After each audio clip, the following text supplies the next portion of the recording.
Welcome to the motherfucking relay. We're covering today's top boxing news. Okay, we'll start with this. Earlier today, or yesterday, depending on when this video gets uploaded and depending on when you watch it, Sophie Alisch of Germany returned to action in the super featherweight division in a six-rounder opposite the ring journeywoman Marina Sakharov, who Sophie beat by way of a points decision. Sophie's very skilled and very fast. She has a lot of qualities, but power really doesn't seem to be one among them. 23 years old, 9-0 going in, 10-0 now, with only one recorded knockout. Now this was a super featherweight contest, super feather, that's 130, but Sophie normally campaigns at 126, and I anticipate that in her very next fight, next year, that's where she will be. She's got some lost time to make up for, Sophie. She debuted as a professional way back there in 2019. That's about 5 years ago. So if it feels like she should be further along, it's because she sat out all of 2021. She didn't fight that year. She only fought once last year and only fought once this one. She was with 258 management for a while, but she's not with them anymore, though she still is boxing under the Wasserman banner. And Wasserman is a good fit for Sophie, who's a German national. Callie and Nisse Sauerland of the Sauerland brothers, they've done shows in Germany, they still do shows in the United Kingdom, so that leaves the door open for Sophie to fight in her own neck of the woods and somebody else's depending on the opportunity. It's a good fit. A look at her quality of competition so far at 10-0, 23 years old, and it's been largely pedestrian. Girls with losing records or losses in the double digits. These are mostly developmental fights, experience fights, and because Sophie's so young, she can afford to have them. She's in no rush. Nor should she be. If you have the luxury of time, if you have the luxury of youth, you should use it. And Sophie's gonna need a few more fights, quite a few more fights, before she's ready to jump into the deep end of the featherweight division, which really is one of the deeper divisions in all of women's boxing. I say it all the time. It's densely populated and talent-rich. Trying to win a title at this weight is going to be very difficult because Amanda Serrano still holds two of them. Sky holds another. Sky Nicholson, she's got the WBC, and Sophie's countrywoman, Nina Menke, she's got the IBF, where Sophie has yet to fight in a 10-rounder. The most she's ever fought was in 8-rounders. It's been mostly 6-rounders and 8-rounders. She has yet to fight in a 10-round fight, and she needs to overtime to build up her lungs, her conditioning, being able to pace herself throughout the entirety of a fight. That's very important. You know, she's got enough talent that I think if you put her in the ring with Nina Menke here and now, right now, she might beat her. The thing is that she doesn't need that headache right now. The burden that comes with being a world champion and the mandatories you'll have to satisfy and what other world champions might be targeting you for your belt, that's a headache that Sophie Alisch doesn't need right now. What she does need, what needs to happen is her quality of competition needs to improve, and she needs to get used to fighting in 10-rounders. I don't even know that she will fight for a title at featherweight. But wait a minute.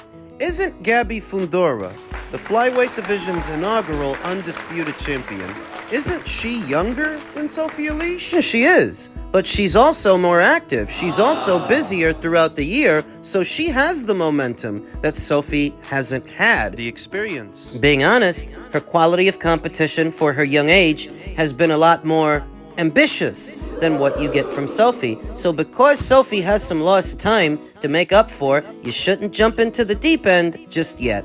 And I don't expect her to. I expect that they will take their time. Though, like I said, I don't know that she's gonna fight for a title here at featherweight. She may end up fighting for her first alphabet title at super featherweight. And I say that because at super featherweight, Alicia Baumgartner still reigns as that division's undisputed champion, but she has very little reason to stay there. There are no big names, no big name fights, and she's already collected all the belts. So very soon, she might move up in weight, and when she does and she vacates all those belts, maybe Sophie moves up. Maybe she moves up and fights for one of those down the line. Not right away. We're thinking several fights in several months from now. You say that the featherweight division is a comparatively hotter division that has more going on, but perhaps too much for Sophie. Perhaps there's too much going on there. And she can jump up to 130 at one point, get a head start on the girls at 126, because eventually they're going to move up too. And by the time they do, Sophie might be more experienced, more established, and more ready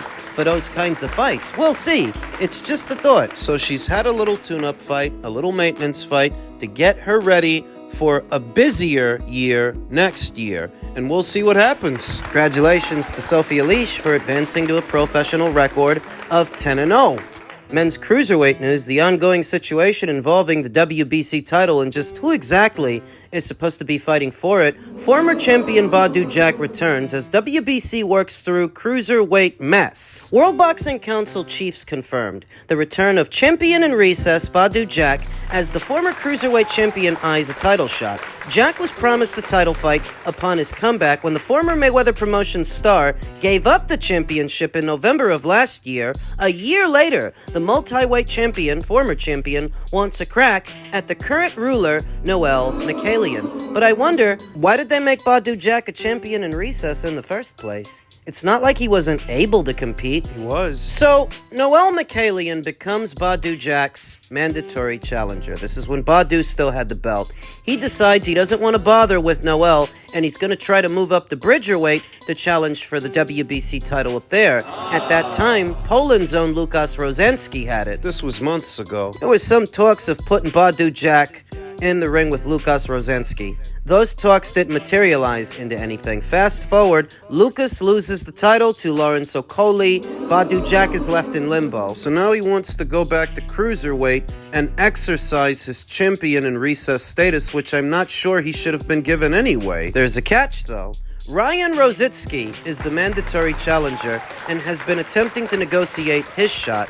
Problems with Michaelian and his team have prevented that fight from going ahead so far. The World Boxing Council has since released a resolution that includes an interim title fight. In February of last year, Badou Jack conquered the WBC World Cruiserweight Champion by knocking out Lunga Makabu. Soon after, Champion Jack petitioned the WBC to try to fight for the WBC Bridgerweight title. Champion Jack's attempts were unsuccessful, and he is now looking to return to the Cruiserweight division, said the WBC. I don't think he should be allowed to cut ahead in line. You became champion, you had a mandatory. You didn't satisfy him, so he's champion now, and there's an interim champion installed. If anything, you should have to fight Ryan Rositsky. If you didn't want to end up in the bottom of the queue, then you shouldn't have left. The WBC ordered champion Michaelian to make his first mandatory defense after he had won the vacant title against mandatory challenger Ryan Rositsky,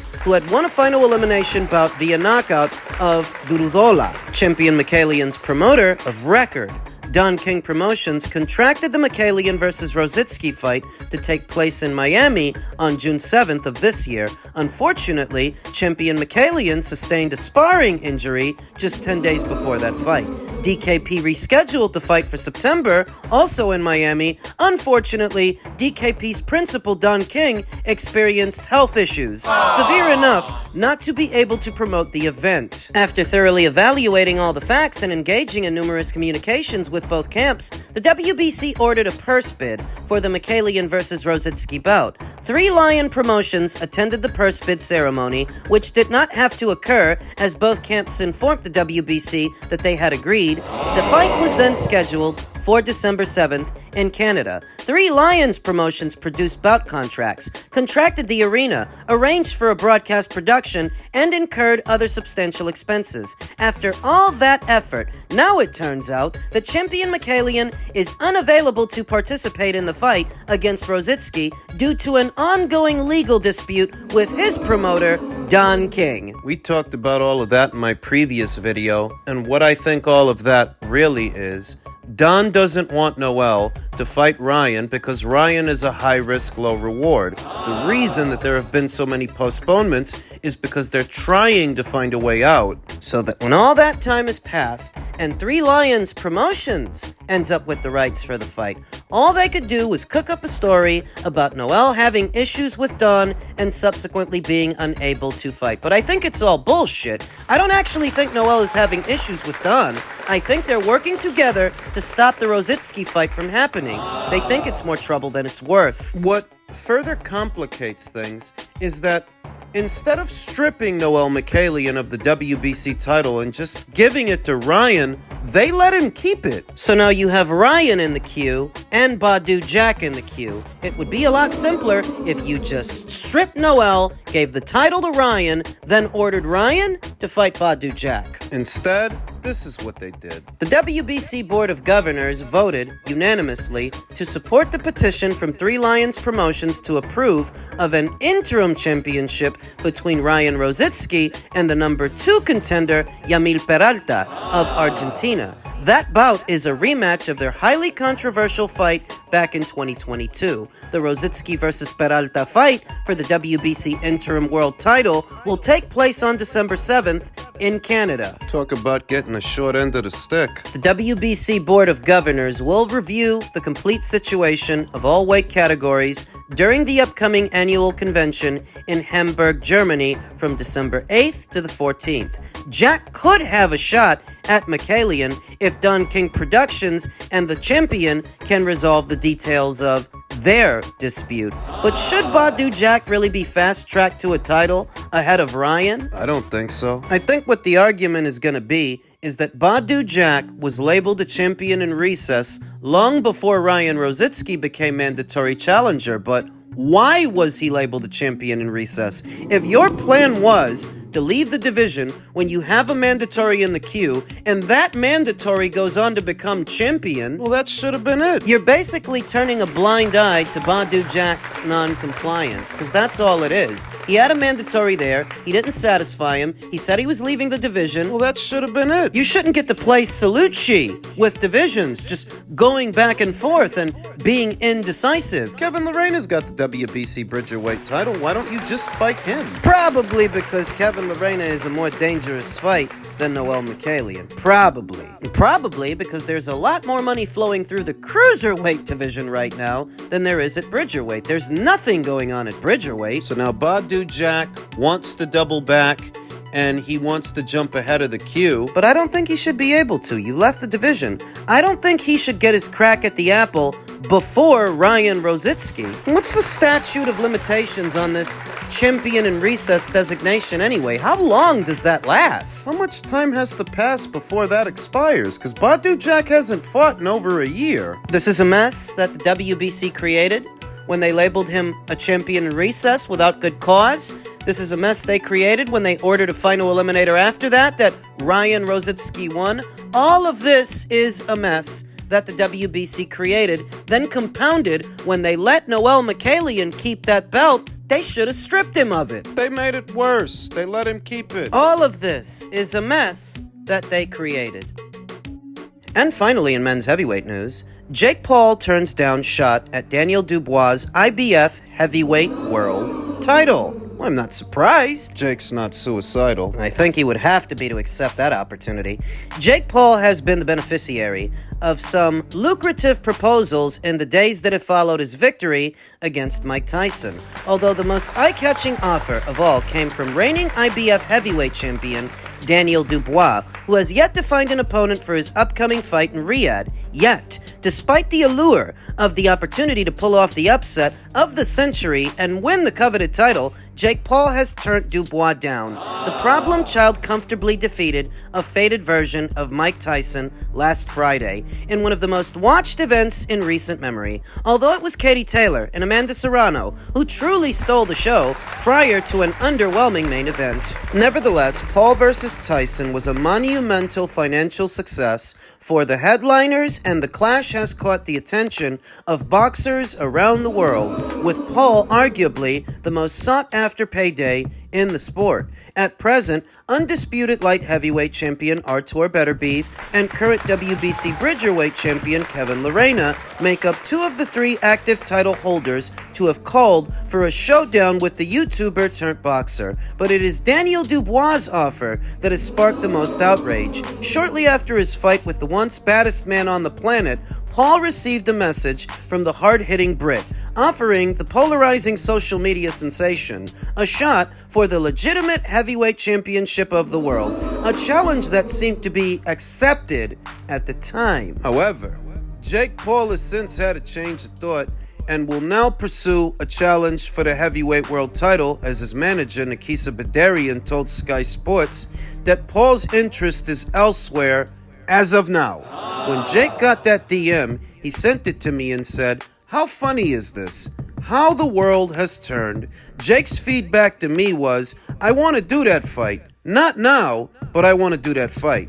To be a world champion at Cruiserweight, he wants to do that. The other is to test the limits of expectations, test the limits of what is possible. It isn't about the money. He's made lots of money. From the time he was 18 years old, it's really about disruption. It's really about doing things that make you say, wow, that really happened. That's what excites us. Instead, Paul is poised to drop down to the Cruiserweight division and adopt a more natural weight for his next outing. Well, if it's about becoming a champion at Cruiserweight, it just so happens Noel Mikhailian, who we just talked about, he offered Jake Paul a shot too. Isn't he supposed to be all tied up with Ryan Rositsky and Badou Jack? I think Mauricio Suleiman also entertained the possibility of Chris Billum-Smith getting a crack at his belt. Yeah, they did, and we talked about that in a previous video, but Jake is the guy that gets them the most money.